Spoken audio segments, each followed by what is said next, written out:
Je suis très heureux de vous accueillir à l'émission Les Actualités prophétiques. Bien, nous sommes dans cette 4e saison et encore une fois, nous parlons directement à partir du pays de la Bible, le pays d'Israël. Et aujourd'hui, nous allons nous rendre dans un endroit qui est vraiment très intéressant. Ça s'appelle le Parc Davidson. Et bien sûr, c'est situé juste au sud de l'esplanade du Temple. En fait, c'est entre l'esplanade du Temple et la nouvelle cité de David qu'on a redécouvert depuis quelques années maintenant. Et surtout, depuis 2 ou 3 ans, on fait beaucoup de fouilles archéologiques dans la cité de David. Et je trouve ça vraiment super intéressant puisque nous savons que c'est à cet endroit que le Seigneur Jésus-Christ sera couronné roi des rois et Seigneur des seigneurs. Et c'est Dieu lui-même qui l'affirme dans le psaume, le 2e psaume. Il dit, « C'est moi qui va oindre mon roi sur ma montagne sainte, la montagne de Sion. » Bien sûr, de nos jours, si vous allez en Israël et vous vous rendez à Jérusalem, on va vous parler de la montagne de Sion, là où se trouvait la chambre haute.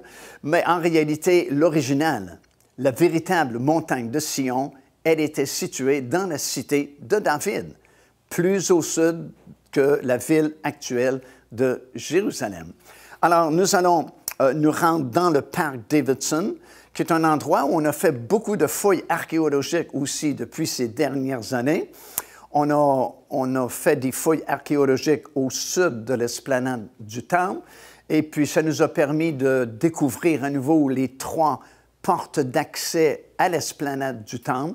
Ça nous a permis de retrouver la porte de la prophétesse Hulda qui avait prophétisé dans l'Ancien Testament.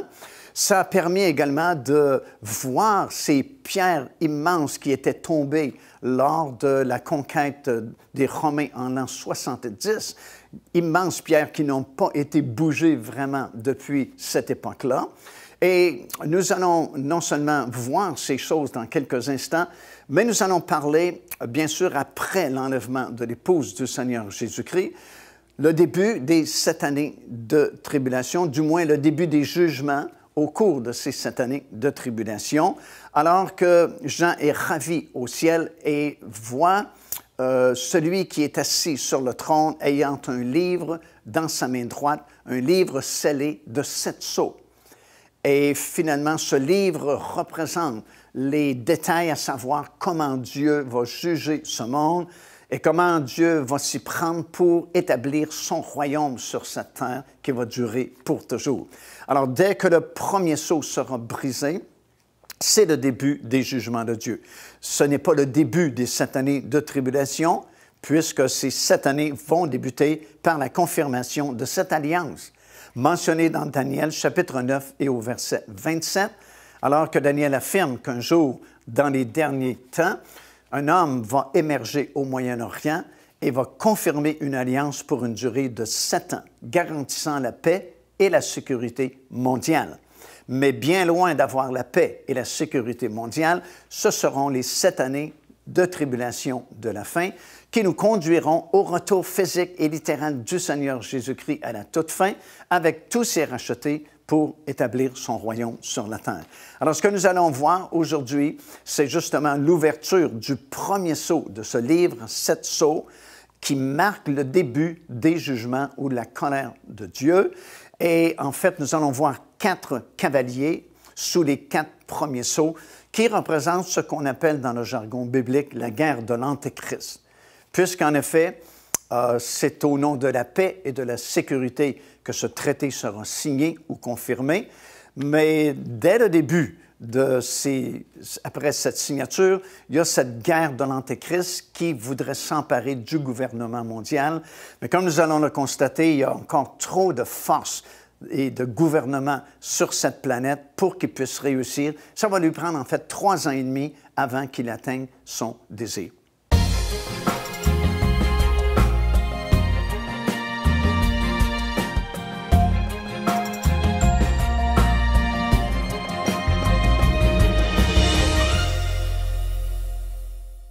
Je me trouve présentement au sud de l'esplanade du Temple et nous avons une vue vraiment très impressionnante de toutes ces pierres que nous voyons ici qui appartenaient aux murs de fortification de l'esplanade du Temple et qui sont tombées en l'an 70 lorsque l'armée romaine a envahi la ville de Jérusalem.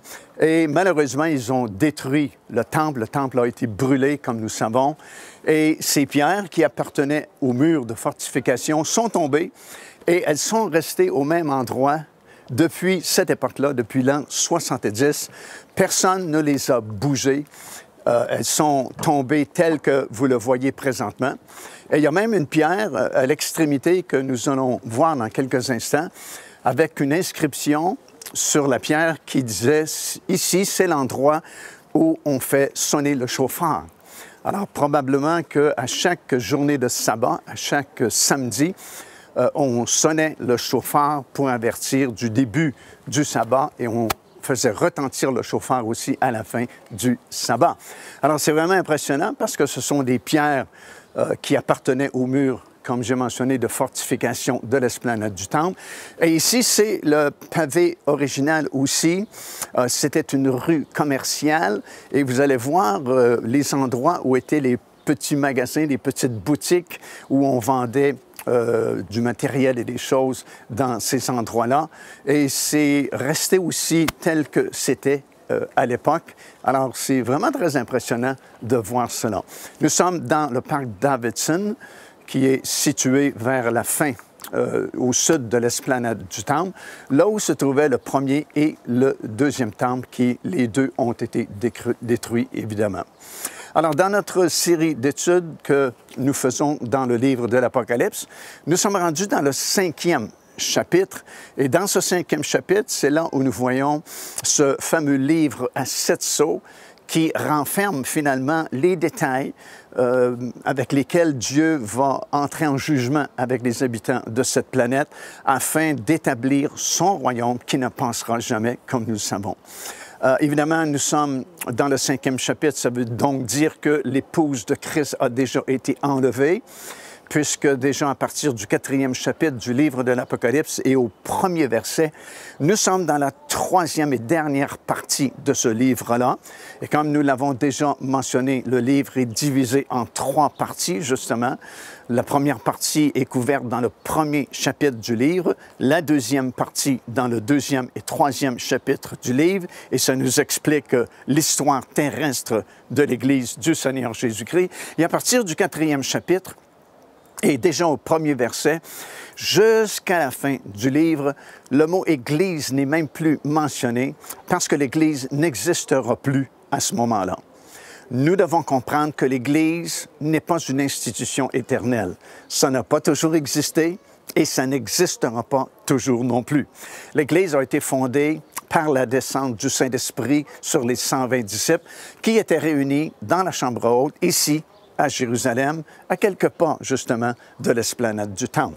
Et son histoire terrestre nous est racontée de façon panoramique et prophétique dans les chapitres 2 et chapitre 3 du livre de l'Apocalypse, sous la forme de cette Église qui avait été choisie parce que cette Église-là avait les caractéristiques principales qui devaient marquer les 7 grandes époques de l'Église depuis sa fondation dans la chambre haute jusqu'au moment où la trompette sonnera et l'histoire terrestre de l'Église se terminera à ce moment-là. Alors, les véritables croyants, ceux qui auront été fidèles au Seigneur Jésus-Christ, seront enlevés. Comme nous avons déjà expliqué dans les émissions précédentes, ce groupe-là constitue l'épouse du Seigneur Jésus-Christ. L'épouse, donc, est déjà rendue au ciel. Et lorsque le premier sceau du livre à 7 sceaux sera brisé, bien, il n'y a plus d'Église du Seigneur Jésus-Christ sur cette planète. Sans doute, il y aura encore des réunions religieuses, mais la véritable Église du Seigneur Jésus-Christ n'existe plus. Son histoire terrestre est terminée, sa mission est accomplie et désormais, nous sommes entrés dans les 7 années de tribulation qui vont se terminer par le retour physique et littéral du Seigneur Jésus sur cette terre. Remarquez qu'il y a un décalage entre la confirmation de cette alliance pour une durée de 7 ans par cet homme que la Bible appelle l'Antéchrist et l'enlèvement proprement dit de l'épouse de Christ. Et il y a un décalage parce que nous savons par les enseignements de l'apôtre Paul qu'avant que cet événement ne se produise, il nous faut voir paraître l'homme du péché. Ça, c'est dans Thessaloniciens que Paul enseigne ça. Et nous ne pouvons le voir, cet homme, tant et aussi longtemps que cette alliance ne sera pas signée. Et d'un autre côté, les versets de la Bible, et ils sont nombreux, nous confirment que nous ne sommes pas destinés à la colère de Dieu. Or, dès que le premier sceau sera brisé, la colère de Dieu a commencé et ça va perdurer pendant ces 7 années-là jusqu'à la fin complètement. Donc, si nous ne sommes pas destinés à la colère de Dieu, et si d'autre part, nous devons voir l'homme du péché lorsqu'il signera cette alliance-là, il faut que l'enlèvement de l'épouse de Christ se produise dans cet intervalle de temps-là entre la confirmation de l'alliance et l'ouverture du premier sceau. Devenez partenaire avec ce ministère par votre soutien financier et aidez-nous à planter le flambeau de l'Évangile à travers le monde entier. Vous recevrez un enseignement audio à tous les mois de la part de l'évangéliste Mario Massicotte, ainsi que notre bulletin de nouvelles prophétiques incluant des enseignements bibliques, des nouvelles du ministère et des commentaires sur les actualités prophétiques. Débutez dès aujourd'hui en visitant notre site web www.paindevie.org ou par courriel à info@paindevie.org ou en nous écrivant à Pain de Vie, casier postal 426 800, Square Victoria, Montréal, Québec, H4Z 1J7.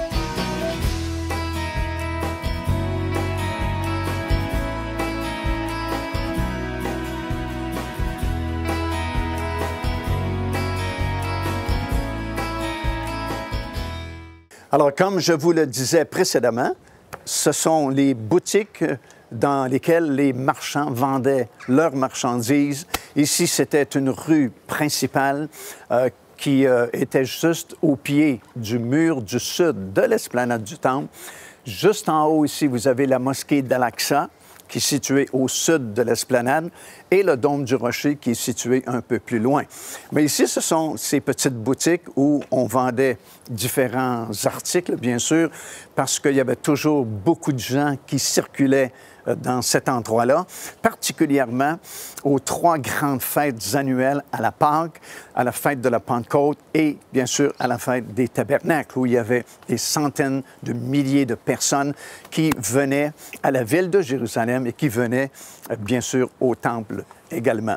Alors, c'est un endroit vraiment remarquable qui a été préservé depuis l'an 70, lorsque ces énormes pierres sont tombées de ce mur-là de fortification de l'esplanade du Temple.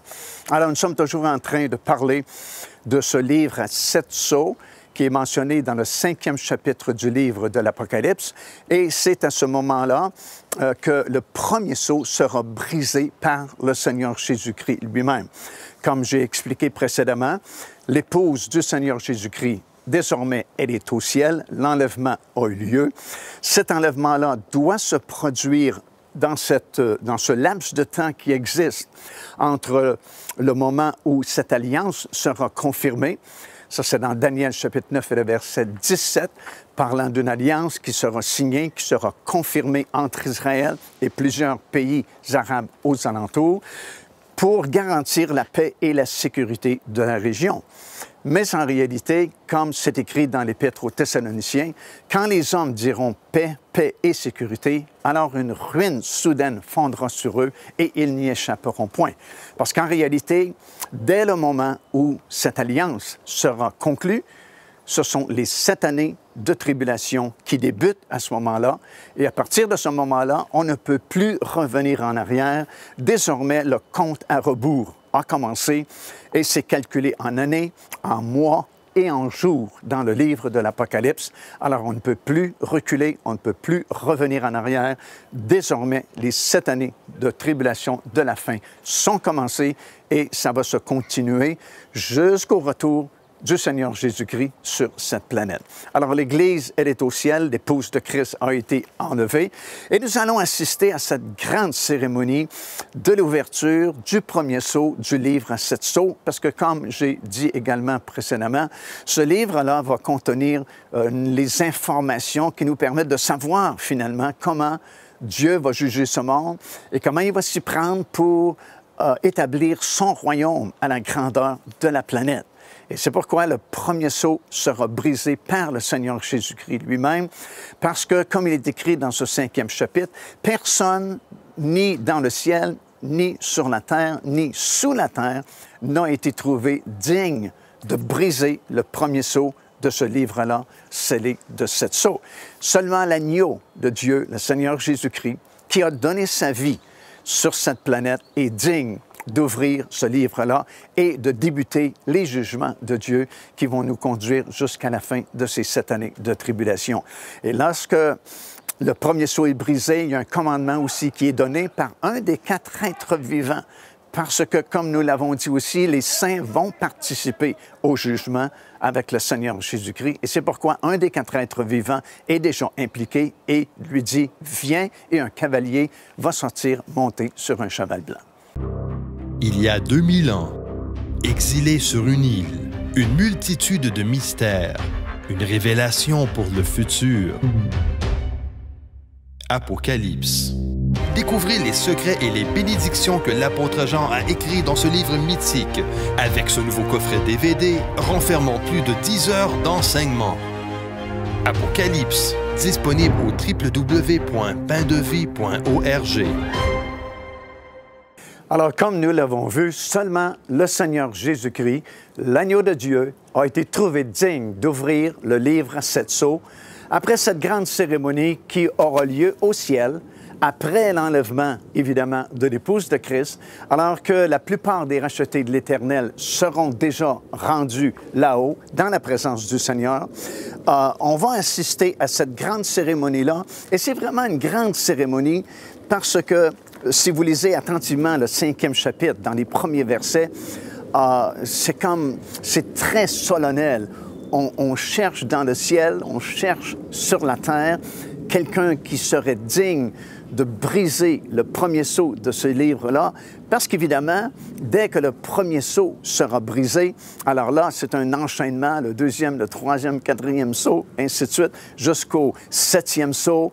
Et puis là, quand le 7e sceau sera ouvert, s'enchaîne une autre série de jugements de 7 trompettes. Il y a 7 anges qui vont sonner de leur trompette. Et à chaque fois qu'un de ces anges sonnera de sa trompette, un jugement nouveau va s'abattre sur la terre. Et au coup de la 7e trompette, ça donne naissance à une autre série de 7 coupes de jugement qui, finalement, vont nous conduire à la fin des 7 années de tribulation. Alors, le livre est très important, contient ces informations, à savoir comment Dieu va s'y prendre pour établir son royaume sur la terre. Et c'est évident que ce n'est pas n'importe qui peut se permettre de briser le premier sceau et de déclencher toutes ces séries de jugements jusqu'à la fin des 7 années de tribulation. Alors, ce sera une très grande cérémonie, très solennelle là-haut dans le ciel, à laquelle nous allons assister parce qu'encore une fois, l'enlèvement de l'épouse de Christ aura eu lieu. Et comme j'ai mentionné également, cet enlèvement se produira entre le moment où cette alliance sera signée pour une période de 7 ans et justement l'ouverture du premier sceau de ce livre à 7 sceaux. Parce que dès l'instant où le premier sceau sera brisé, en réalité, c'est la colère de Dieu qui commence à être déversée sur cette terre afin d'entrer en jugement avec tous les rebelles, tous ceux qui ont rejeté le Seigneur Jésus-Christ, racheter complètement la planète et établir le royaume de Dieu. Et évidemment, l'Église n'est pas destinée à la colère de Dieu. Et comme j'ai dit aussi, il nous faut voir paraître l'homme du péché selon les enseignements que Paul a donnés aux Thessaloniciens, par exemple. Alors, dès le moment où ce premier sceau sera brisé, un des 4 êtres vivants donne un commandement parce que les saints vont participer au jugement de Dieu. C'est pourquoi ce n'est pas encore le temps des réjouissances comme le mariage, le festin des noces de l'agneau durant ces 7 années de tribulation, parce que ce sont des temps de jugement et l'Église va participer avec le Seigneur Jésus-Christ à ces jugements-là. Déjà, l'apôtre Paul avait dit aux Corinthiens, « Ne savez-vous pas que nous allons juger le monde? » Alors, quand est-ce que le monde sera jugé? Bien, il sera jugé durant ces 7 années de tribulation. Et si nous devons participer au jugement du monde, bien, il faut évidemment être avec le Seigneur Jésus-Christ là-haut, dans le ciel. Et il y a d'autres versets également qui sont écrits dans la parole du Seigneur qui nous prouvent, hors de tout doute, que les saints sont appelés à participer au jugement avec le Seigneur Jésus-Christ. Donc, il y a un des 4 êtres vivants, et on a déjà expliqué que ce groupe-là représente les prémices de l'Ancien Testament, c'est-à-dire tous les saints qui sont ressuscités après la résurrection du Seigneur Jésus-Christ et qui sont apparus ici dans la ville même de Jérusalem où nous sommes présentement. Et ce groupe de saints représentait bien sûr les prémices de l'Ancien Testament, la première moisson, tandis que nous représentons les prémices de la deuxième moisson, la moisson de blé, les saints du Nouveau Testament. Donc, ces 4 êtres vivants représentent le groupe qui s'appelle les prémices de l'Ancien Testament et vont participer au jugement avec le Seigneur Jésus-Christ. Et c'est pourquoi un des 4 êtres vivants donne le commandement et ordonne à ce cavalier de se pointer. Et cet homme monté sur un cheval blanc qui sort lorsque le premier sceau sera brisé, bien, ce n'est pas le Seigneur Jésus-Christ, parce que c'est Jésus lui-même qui brise le sceau, mais c'est plutôt l'Antéchrist qui part à la conquête du monde. Joignez-vous à nous afin de célébrer le Seigneur et entendre le message de la parole de Dieu par l'évangéliste Mario Massicotte. Venez recevoir ce que Dieu a préparé pour vous. Visitez notre site web www.paindevie.org afin de connaître notre itinéraire. Nous serions très heureux de vous rencontrer et de vivre des moments forts avec le Seigneur.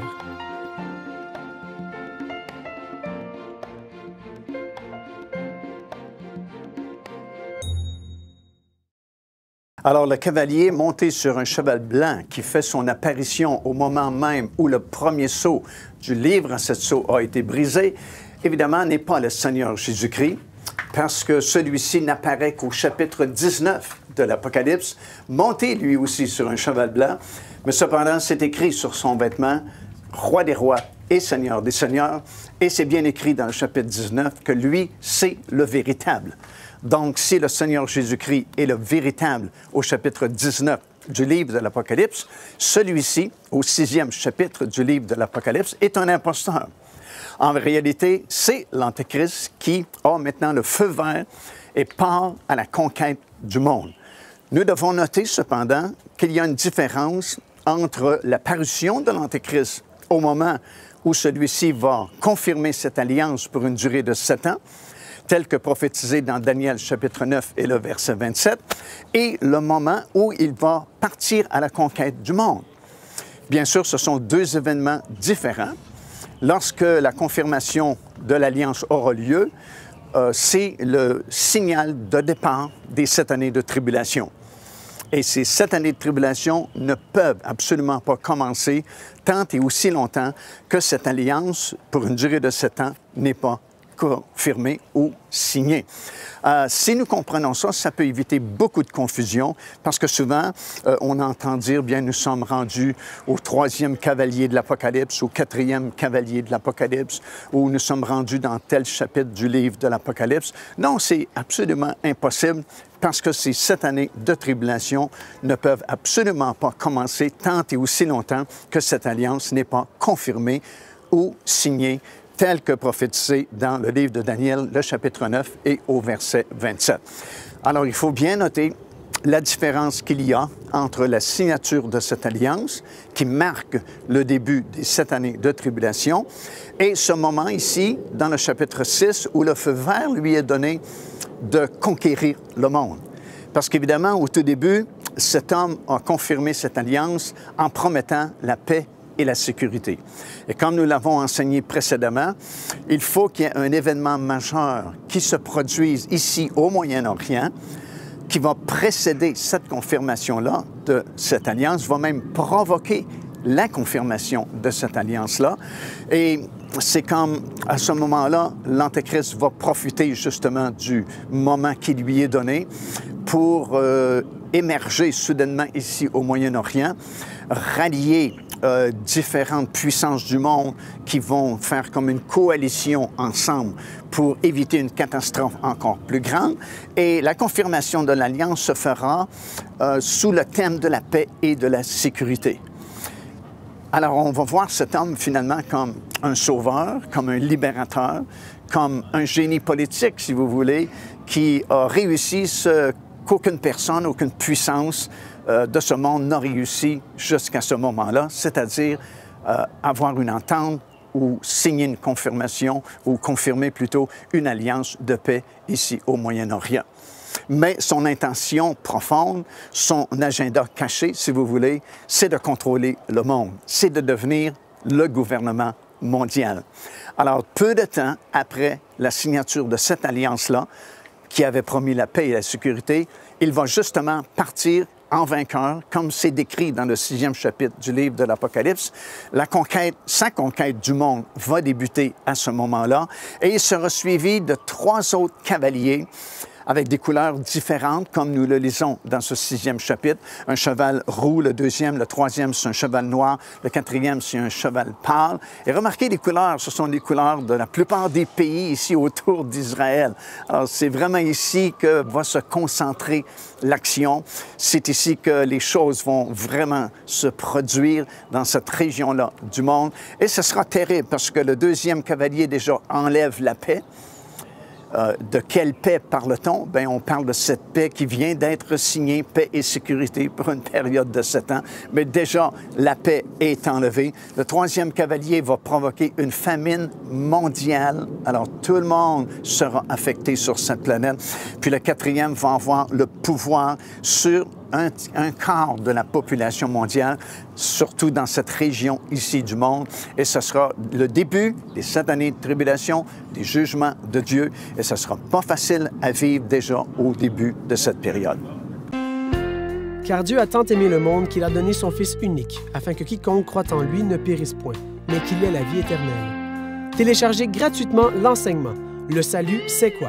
en visitant notre site web www.paindevie.org et recevez la grâce merveilleuse que Dieu vous offre.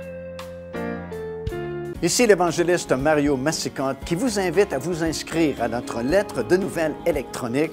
Et pour ce faire, il suffit de visiter notre site web au www.paindevie.org et tout en haut à la droite de votre écran, vous allez voir cet onglet sur lequel vous cliquez et vous vous inscrivez tout simplement. Ça vous permettra de recevoir des nouvelles du ministère de Pain de Vie et en même temps recevoir le bon enseignement de la parole de Dieu. Faites-le donc aujourd'hui même.